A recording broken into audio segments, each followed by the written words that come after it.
Main road అంటే వెళ్దామండి. Main road ఎందుకు ట్రాఫిక్ ఎక్కువ కదండి, ఏదైనా లారీ వచ్చి కుదిరితే మాకు పని అయిపోతుంది.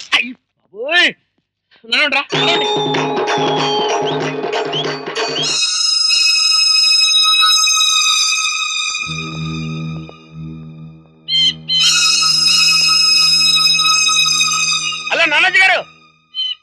హలో హలో హలో కూర్చో.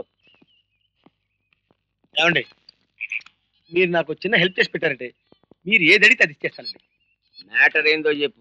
ఏమి లేదండి, నాకు ఒక పెళ్ళ ఉందండి, దానికి రెండో మొగుండని ఒకటి తయారయ్యాడండి. వాడిని తీసేయాలండి. అంతనే కదా. అంతనే కాదండి, నా పెళ్ళాన్ని రెండో పెళ్లి చేసుకోమని ఒక ఆఫ్రికానంద స్వామి దాయిలా పొడుక్కు అవుతాడండి, వాడు సలహా ఇస్తాడండి. అంతనే కదా. వాడిని కూడా ఇస్తానండి. ఈ రెండు శవాలు నాకు కావాలండి. అప్పుడే దరిద్రులారా.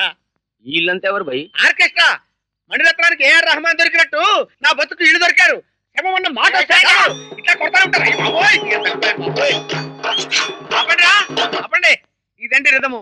నన్ను ఇలా బారి నుంచి కాపాడండి ప్రభు. అరే ఏం కాపాడమంటావు భయ్? ఆ సౌండ్ నాదమా ఖరాబ్ అవుతుంది. ఆ చెప్పు, నీ పెళ్ళానికి రెండో మొగుడు ఉన్నాడు, ఐడియాలు ఇచ్చే స్వామీజీ ఉన్నాడు, ఆ రెండు శవాలు నీకు కావాలి. ఈ రికార్డింగ్ ఏంది భయ్? నా కర్మ. అచ్చా, నీ పేరేంది? శివానందం. ఆయన పేరు శివానందం కాదురా భయ్, శివానందము. అచ్చా, నేను లేపాల్సిన క్యాండిడేట్. రేపు నేను నీకు మనిషిని చూపిస్తా, ఎల్లుండి నువ్వు నాకు సమానం.